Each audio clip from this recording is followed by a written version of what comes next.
E aí, galera, beleza? Estamos de volta. Seguinte, vamos fazer alguns exercícios aqui sobre ética para a gente meio que completar, né, esse ciclo temático da parte de ética, certo? Então, vamos nessa, sem delongas. Eu selecionei algumas questões aqui e a gente está em ordem decrescente ou regredindo. A gente vai de 2019 até 2014. Se eu não me engano, eu selecionei algumas questões de autores que a gente falou, né, da parte de ética. Não do tema de ética em si, né, um tema solto, mas colocando filósofos efetivamente, a ideia de determinados filósofos e não a reflexão sobre ética como um todo geral. Vamos nessa? Bora ler aqui. A primeira está aqui, PPL 2019, Foucault. Né? Olha o texto do Foucault, ditos e escritos. Tomemos o exemplo de Sócrates. É precisamente ele quem interpela as pessoas na rua, os jovens no ginásio, perguntando: tu te ocupas de ti? O Deus o encarregou disso, é sua missão, e ele não o abandonará, mesmo no momento em que for ameaçado de morte.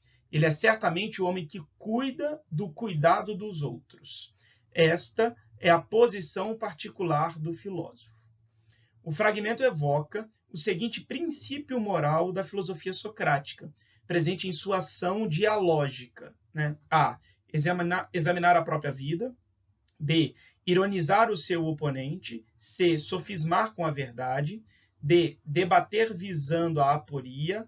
E. Desprezar a virtude alheia.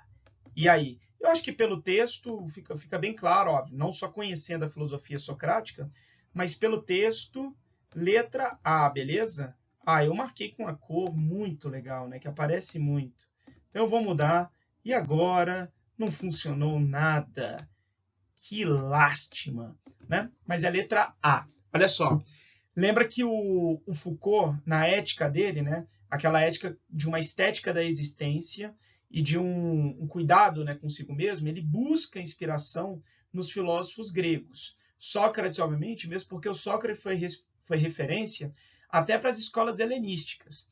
Ou seja, mesmo que epicuristas, estoicos, céticos e cínicos, né, tivessem rompido com aquela pretensão maior de Sócrates, Platão e Aristóteles, de considerar que a vida é digna, a vida que vale a pena ser vivida, né, a vida na polis, a vida de cidadão, é a política, ou seja, mesmo tendo essa ruptura, o elemento do cuidado consigo mesmo, de buscar uma vida virtuosa, uma vida que vale a pena ser vivida, isso se mantém. E esse elemento de ter o cuidado consigo mesmo, de prestar atenção em si, que foi o que o Sócrates rumou, né? Lembra que naquele diálogo do Platão, né, registrando a conversa do Sócrates com Parmênides, né, um dos livros platônicos, que é justamente Parmênides, quando Sócrates não consegue responder a uma pergunta do Parmênides, né, o Sócrates tem aquela conclusão do só sei que nada sei.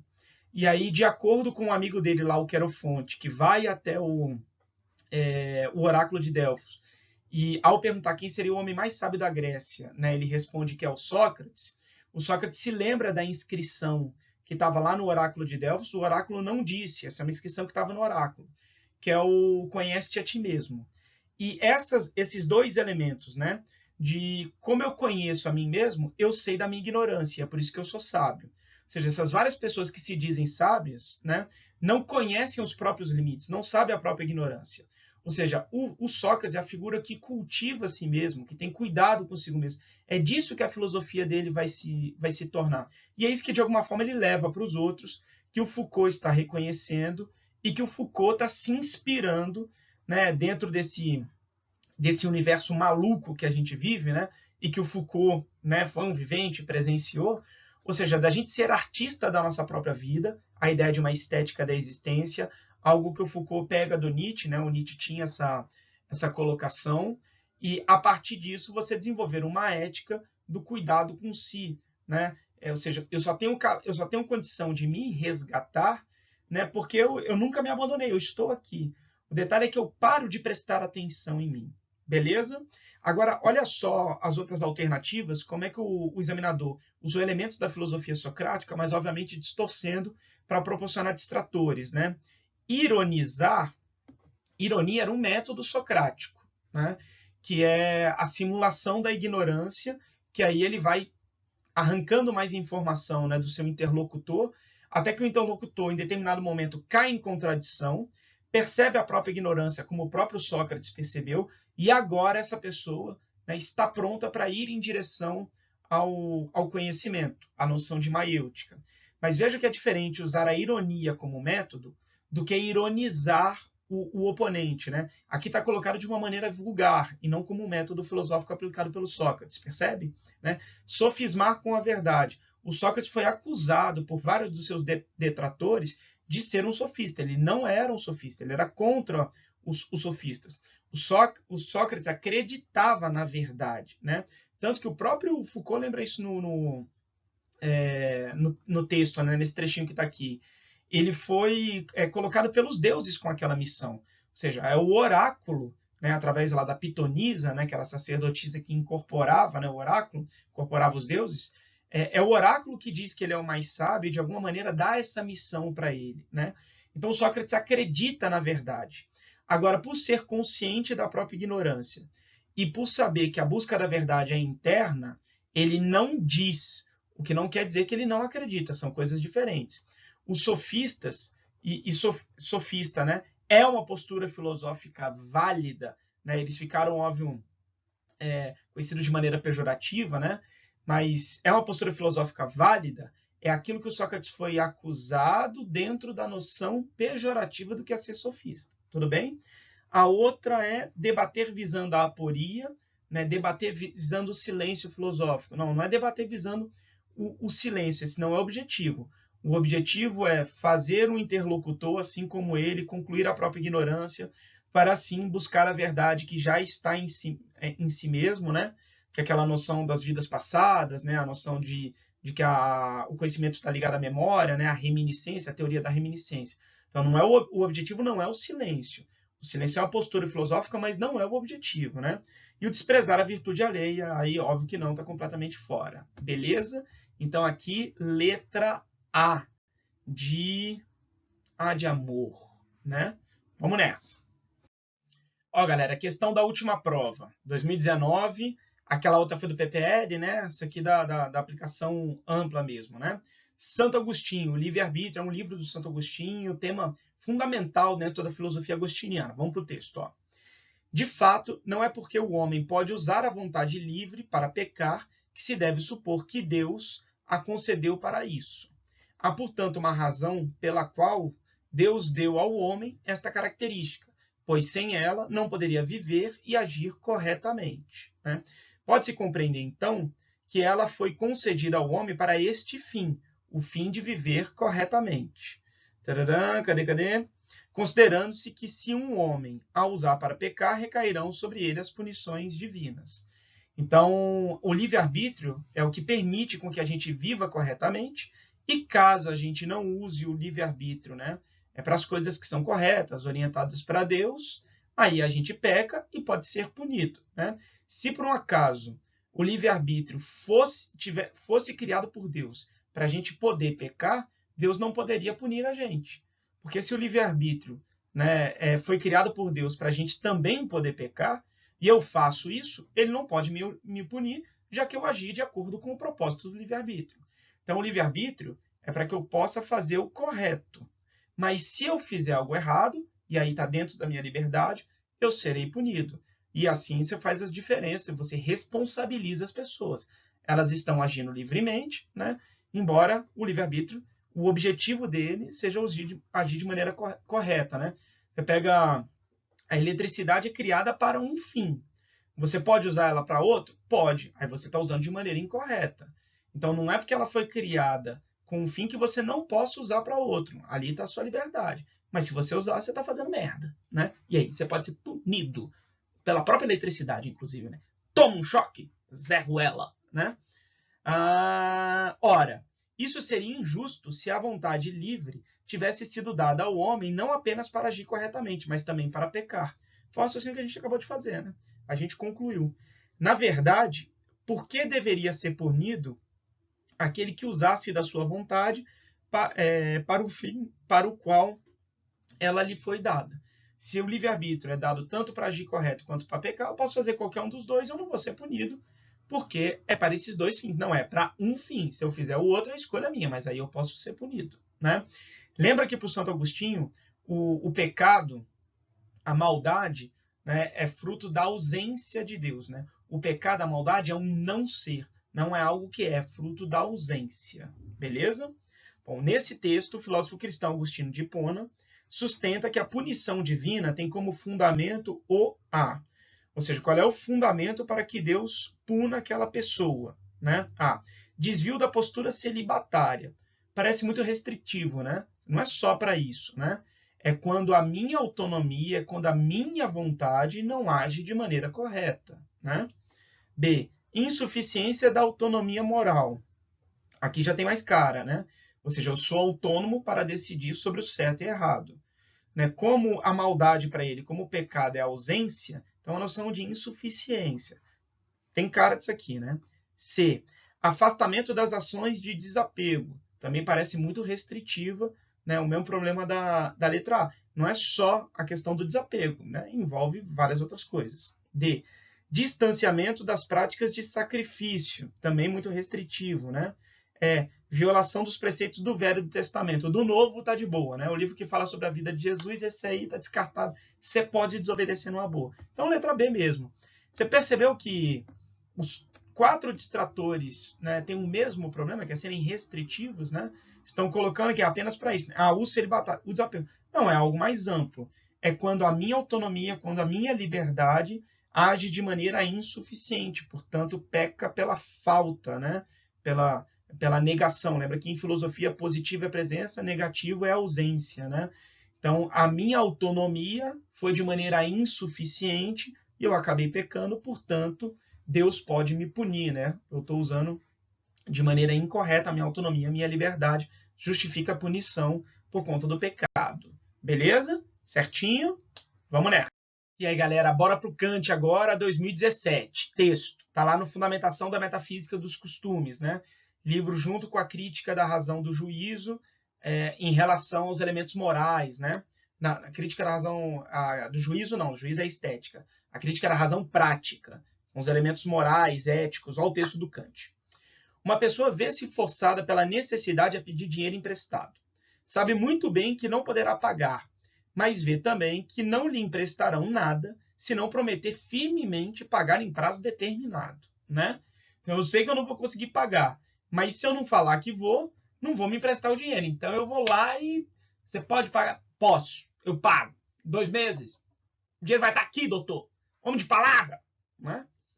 Sente a tentação de fazer a promessa, mas tem ainda consciência bastante para perguntar a si mesmo, que é o raciocínio ao imperativo categórico, né?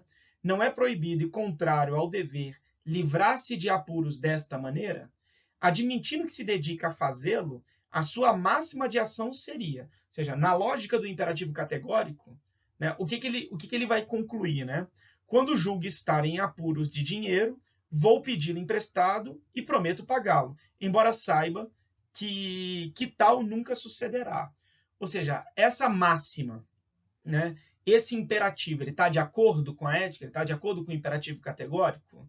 Não está. Essa conclusão não está, ela não é correta, né? Ou seja, se todos fizerem isso, né, o que não seria do mundo das relações das pessoas? Estaria o caos, tudo bem?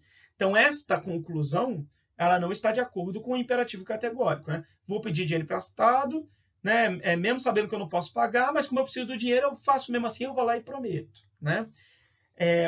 Assim, esses problemas morais, né? E tem um às vezes até mais radical, né? Aquela situação de que imagina, tem um bandido, tem um ladrão perseguindo, né, uma pessoa, um cara até que você conhece, e essa pessoa vai e pede abrigo na sua casa. Tem um cara perseguindo, ele quer me matar, não sei o quê. Você sabe que seu amigo é um cara correto, que ele não fez nada, né? Que o outro é que de fato é uma figura antiética, né? Um bandido, uma figura reprovável, né? E aí o cara bate na sua casa e pergunta, fulano tá aí, né? Se você falar não, você está mentindo. E na lógica do Kant não pode, né? Porque não interessa a intenção, o que interessa é a ação de mentir. Se eu mentir, todos mentirem, né? Essa é a noção do humanismo kantiano. Você se torna, né, eternamente responsável pelo que cativas, né? Pelo que estabelece como princípio moral. O que o Kant vai dizer é o seguinte, arranje qualquer outro elemento, mas não minta. Ou seja, você não vai querer dedurar o seu companheiro. Você sabe que o cara vai matá-lo, vai fazer algo ruim para ele. O que o Kant está dizendo não é que você deve entregá-lo, mas a gente tem que exigir mais das pessoas, exigir mais do ser humano, né, para que a pessoa não minta, né, fale algo de acordo com o imperativo categórico e mesmo assim não entregue o companheiro. Porque o que o Kant está pensando é a única possibilidade de sair daqui não é mentir ou não mentir, mentir ou falar a verdade sobre a pergunta dele. Não, a gente tem que se esforçar para buscar outra saída, a gente tem que exigir mais do ser humano e das pessoas, né? Então, essa situação, eu sei que se eu falar que ele não vai me pagar, eu sei que se eu falar que eu não vou pagar, eles não vão emprestar o dinheiro. Você tem que arranjar uma outra saída. Essa saída aí, para o Kant, ela não funciona, né? O Kant é bem rigoroso. Então, olha só. De acordo com a moral kantiana, a falsa promessa de pagamento, né, representada no texto, assegura que a ação seja aceita por todos a partir da livre discussão participativa. Você já assistiu a aula sobre o Habermas. Né? Você sabe que não é o ponto do Kant, não é essa discussão participativa, né? A ação comunicativa, né? A razão comunicativa, não é isso. Porque é o indivíduo com ele mesmo. É a coisa da teoria subjetiva, né? E não intersubjetiva. É o indivíduo raciocinando com ele mesmo. Então, não é esse elemento aqui. B. Garante que os efeitos das ações não destruam a possibilidade da vida futura na Terra. Não, o que o Kant está pensando é justamente o contrário. Né? Se fizer isso, se ele levar isso para frente, ele, pelo humanismo, né, iluminista kantiano, ele está como se fosse autorizando toda a humanidade a fazer isso. Ou seja, ele está usando as pessoas a mentirem para conseguirem um dinheiro quando elas sabem que não vão pagar. Então, imagina as implicações no sistema bancário, né, de confiança entre as pessoas, entre credores e devedores. Iria tudo para a ruína. Né? Então, não. A vida futura está comprometida. Não pode ser essa. C. Opõe-se ao princípio de que toda ação do homem possa valer como norma universal. Essa tem cara, né? É praticamente essa aqui. Vai contra a noção do imperativo categórico. D. Materializa-se no entendimento de que os fins da ação humana podem justificar os meios. Kant não é Maquiavel. Né? Ele não está defendendo uma proposta ética pragmática, prática. E lembra que essa noção ética do Maquiavel ela serve para o governante, para o príncipe. Ela não serve para todos nós, tudo bem? Para os indivíduos, né? Para os súditos, né? Para o cidadão que seja. Não. De qualquer forma, o Kant não é o Maquiavel. Então essa letra D não serve. Permite que a ação individual produza a mais ampla felicidade para as pessoas envolvidas. Quando você conhece os autores, é lindo quando você vê as alternativas, né? Você identifica, você bate o olho na A e fala, não, isso aqui é Habermas, não é Kant. Né? Bateu o olho na D, isso aqui é Maquiavel, né? Não é Kant. Bateu o olho na E, você fala, isso aqui é o Bentham, isso aqui é o utilitarismo, né? Ampla felicidade, né, para as pessoas envolvidas tem cara do utilitarismo do Stuart Mill, não é? Então, é letra C de correto. C de Kant, né? Para aproveitar que a gente está certo. Beleza, galera? Tudo em cima? Vamos nessa! Aí, por falar nos utilitaristas, a gente vai para eles, né? Não é um texto do próprio Bentham, mas é um texto falando sobre ele. Olha só.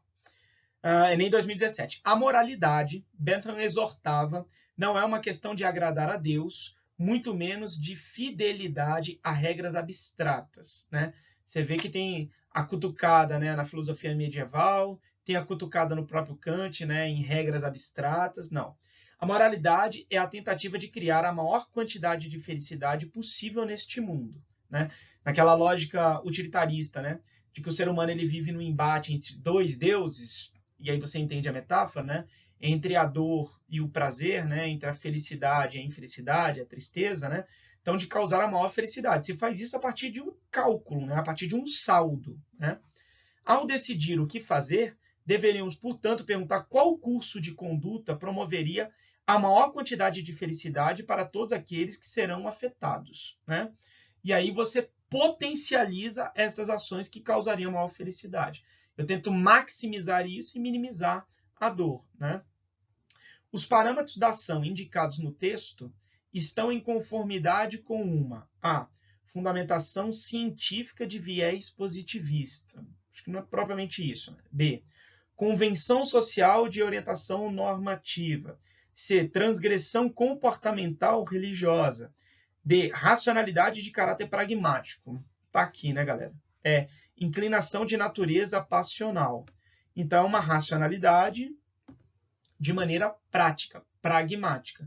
Ou seja, eu tenho que raciocinar aonde eu causo mais prazer e como eu faço para potencializar isso. Decidimos o que fazer. Isso aqui vai beneficiar a maior parte das pessoas envolvidas na ação. Uma determinada minoria vai ter que ser excluída em prol da maioria.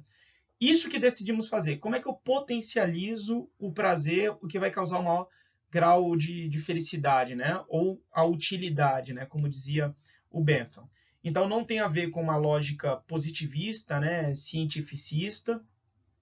Não, é sim uma racionalidade, mas não a ponto de produzir leis, né? Para uma pesquisa, uma observação, um teste. Não, estamos sendo aqui pragmáticos nessa ação, aqui e agora, né? Também não é fruto de uma convenção social a partir de uma norma, ou seja, não se estabelece uma regra e aí a gente segue, né? Não é algo normativo, né?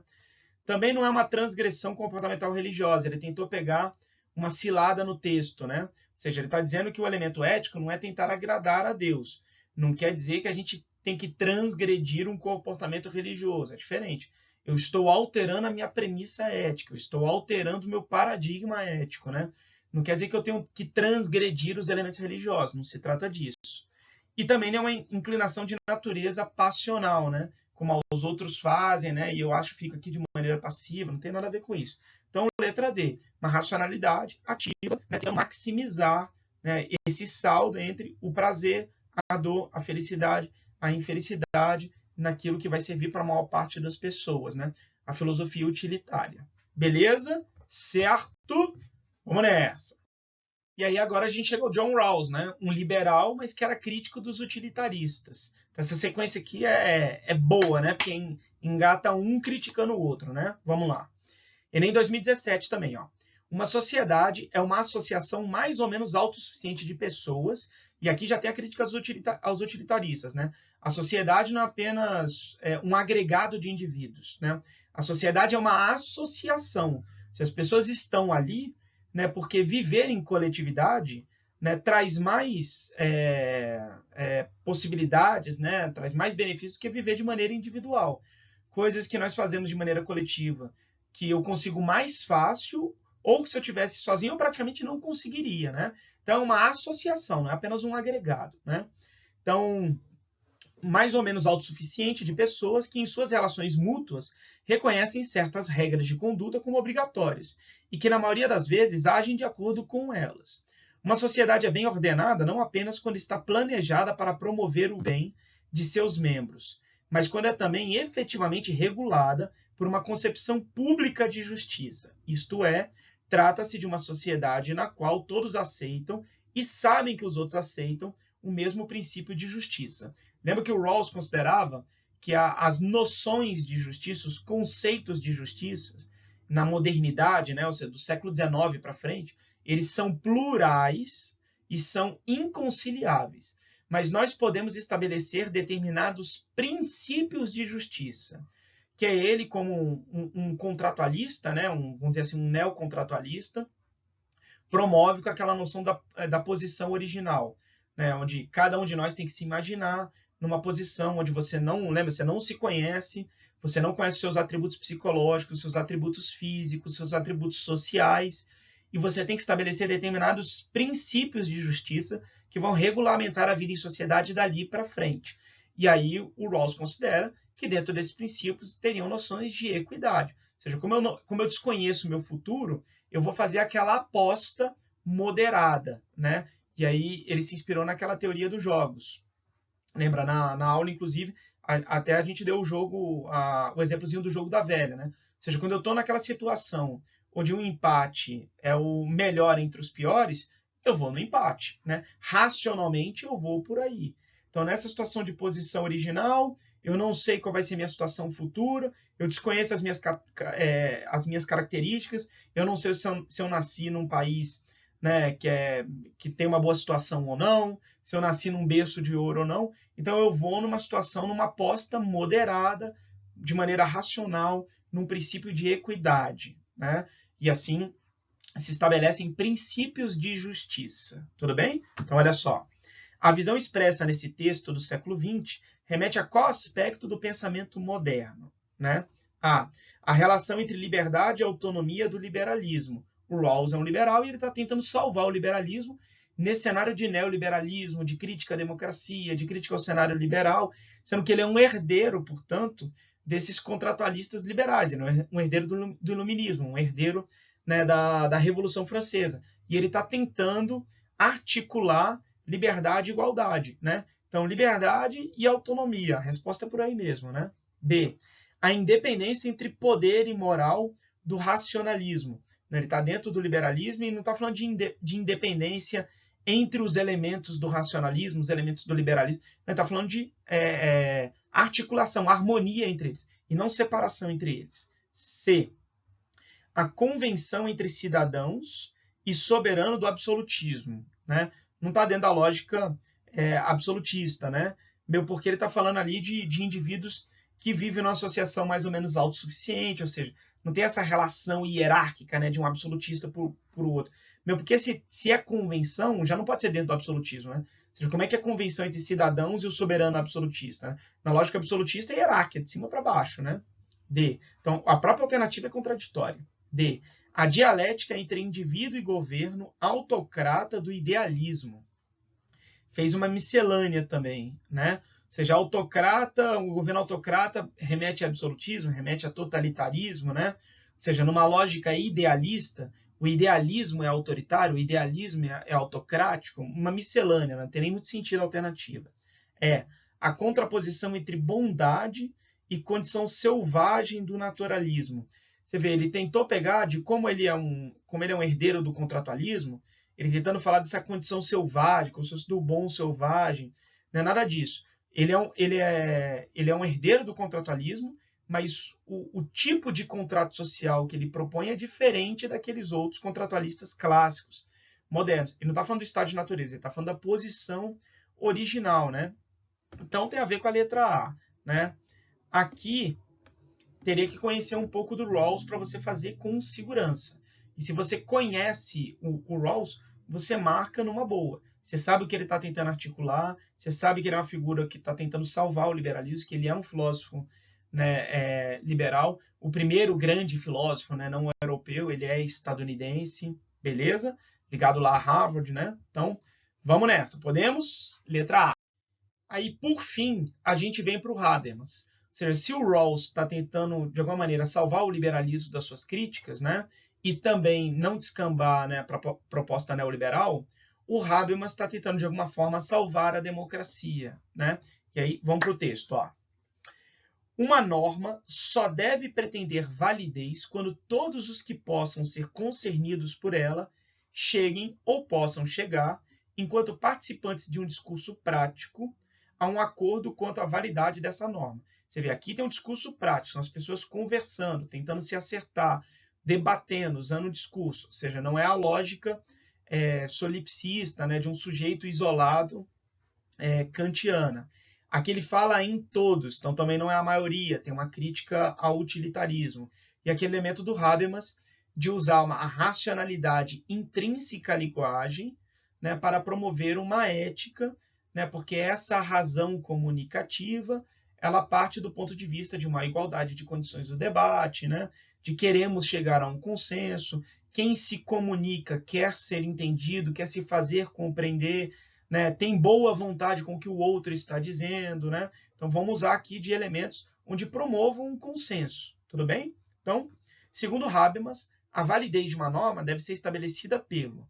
Lembra a questão do Enem, né? Quando tem uma palavra, uma expressão, vírgula, uma palavra, expressão, vírgula, ou seja, as alternativas, né, mantêm esse paralelismo, a gente, óbvio, para fazer a prova na velocidade, a gente lê antes da vírgula, porque algumas a gente já consegue descartar, ou até mesmo a gente acha a resposta, né? Ou seja, pensando em ganhar tempo na hora da prova, tudo bem? Então, A, liberdade humana, B, razão comunicativa é o Habermas, você sabe, é isso, já ponto, né? C, conhecimento filosófico, D, técnica científica, E, poder político, né?